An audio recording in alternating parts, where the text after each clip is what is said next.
Hello guys, ഇന്നത്തെ നമ്മുടെ recipe എന്ന് പറയുന്നത് വെണ്ടയ്ക്ക തീയലാണ് കേട്ടോ. അപ്പോൾ വെണ്ടയ്ക്ക വെച്ചിട്ട് എങ്ങനെയാണ് തീയൽ ഉണ്ടാക്കുന്നതെന്നൊക്കെ കണ്ടാലോ. അപ്പോൾ അതിന് വേണ്ടിയിട്ട് ഞാൻ ഒരു പാത്രം അടുപ്പത്ത് വെച്ച ശേഷം അതിലേക്ക് കുറച്ച് തേങ്ങ തിരുമിയതാണ് കേട്ടോ ഇട്ട് കൊടുക്കുന്നത്. ഇത് തേങ്ങ തിരുമിയിട്ട് ഞാൻ മിക്സിയുടെ ജാറിലിട്ട് ഒന്ന് കറക്കിയെടുത്തതിന് ശേഷമാണ് കേട്ടോ ഇട്ട് കൊടുക്കുന്നത്. എന്നിട്ട് അതിലേക്ക് 2-3 ചെറിയുള്ളി ഇട്ട് കൊടുക്കുന്നുണ്ട്, അരിഞ്ഞാണ് കേട്ടോ ചേർത്തിരിക്കുന്നത്. ഇനി നന്നായിട്ട് നമുക്കിതൊന്ന് മൂപ്പിച്ചെടുക്കാം. ഇങ്ങനെ ചെയ്യുമ്പോൾ ഇത് പെട്ടെന്ന് മൂത്ത് കിട്ടാനും ഒരേപോലെ തന്നെ മൂത്ത് കിട്ടാനായിട്ട് അത് ഹെൽപ്പ് ചെയ്യും. അതുകൊണ്ടാണ് മിക്സിയുടെ ജാറിലിട്ട് ഒന്ന് കറക്കിയിട്ട് ഇട്ട് കൊടുക്കുന്നത്. തേങ്ങയൊക്കെ നല്ലൊരു ബ്രൗൺ കളർ ആവുന്ന വരെ നമുക്കിതൊന്ന് മൂപ്പിച്ചെടുക്കണം കേട്ടോ. അപ്പോൾ തേങ്ങയൊക്കെ നന്നായിട്ട് മൂത്ത് വന്നു കഴിയുമ്പം ഇതിലേക്ക് 1.5 സ്പൂൺ മുളക് പൊടി, 1 സ്പൂൺ മല്ലിപ്പൊടി, 1 നുള്ളു ഉലുവാപ്പൊടിയും 1/4 സ്പൂൺ ഉണ്ടിപ്പിച്ച് മഞ്ഞൾപ്പൊടിയും കൂടെ ചേർത്ത് കൊടുക്കുന്നുണ്ട്. ഇത്രയും കൂടെ ചേർത്തിട്ട് നമുക്ക് നന്നായിട്ടൊന്ന് ഇളക്കി കൊടുക്കാം. പൊടികളുടെ ആ പച്ചമണമൊക്കെ മാറുന്ന വരെ ഒന്ന് നന്നായിട്ട് ഇളക്കി കൊടുക്കണം.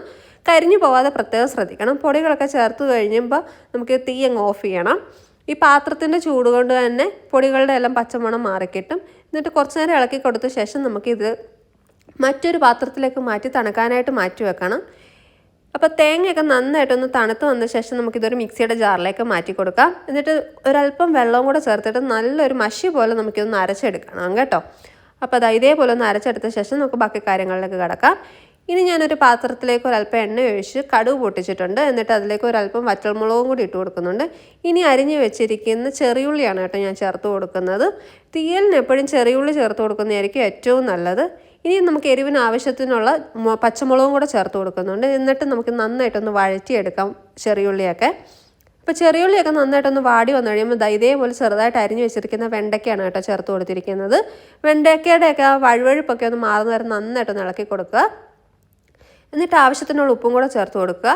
വെണ്ടയ്ക്കൊക്കെ നന്നായിട്ട് മൂത്ത് വന്നു കഴിയുമ്പം ഞാൻ അതിലേക്ക് ഒരല്പം തക്കാളി ചേർത്ത് കൊടുക്കുന്നുണ്ട്. തക്കാളി ചേർക്കണമെന്ന് ഒരു നിർബന്ധമില്ല. ഞാൻ ഇവിടെ എന്തിനും എടുത്തതിൻ്റെ ബാക്കി കുറച്ച് തക്കാളി ഇരുന്നുകൊണ്ട് മാത്രം ഞാൻ ചേർത്ത് കൊടുത്തതാണ് കേട്ടോ.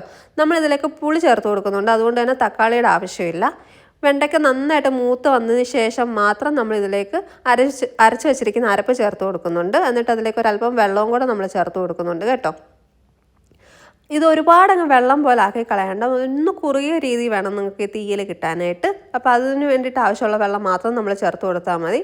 ഇനി പുളിക്ക് ആവശ്യത്തിനുള്ള പുളിയും കൂടെ നമ്മൾ ഇതിലേക്ക് പിഴിഞ്ഞൊഴിക്കുന്നുണ്ട് കേട്ടോ. എന്നിട്ട് നന്നായിട്ടൊന്ന് അടച്ച് വെച്ച് നമുക്കിതൊന്ന് തിളപ്പിച്ചെടുക്കണം. ഇനി നമുക്കിതിലേക്ക് ഒരല്പം കറിവേപ്പിലയും കൂടെ ഞാൻ ഇട്ട് കൊടുക്കുന്നുണ്ട്. ഞാൻ എല്ലാ കറിക്കും അവസാനമാണ് കേട്ടോ, ഗ്യാസ് ഓഫ് ചെയ്യുന്ന തൊട്ട് മുമ്പാണ് കറിവേപ്പില ഇട്ട് കൊടുക്കുന്നത്. അപ്പോൾ ആ മണമൊക്കെ അതിനകത്തിൽ ഇങ്ങനെ നിൽക്കും. അതിന് വേണ്ടിയിട്ടാണ് കേട്ടോ ഞാൻ അങ്ങനെ ചേർത്ത് കൊടുക്കുന്നത്. എന്താ നമ്മുടെ തീയലിവിടെ റെഡി ആയിട്ടുണ്ട്. അപ്പോൾ വളരെ പെട്ടെന്ന് തന്നെ ഉണ്ടാക്കാൻ പറ്റുന്ന ഒരു തീയലാണ് കേട്ടോ. അപ്പോൾ ഈ ഒരു കറി മാത്രം മതി നമുക്ക് ചോറിൻ്റെ കൂടെ, വേറെ ഒന്നും വേണമെന്നില്ല. അപ്പോൾ എല്ലാവർക്കും ഇത് ഇഷ്ടപ്പെട്ടെങ്കിൽ ഇത് ലൈക്ക് ചെയ്യാനും സബ്സ്ക്രൈബ് ചെയ്യാനും അതേപോലെ തന്നെ കമൻറ്റ് ചെയ്യാനായിട്ടും മറക്കണ്ട. അപ്പോൾ അത്രയേ ഉള്ളൂ.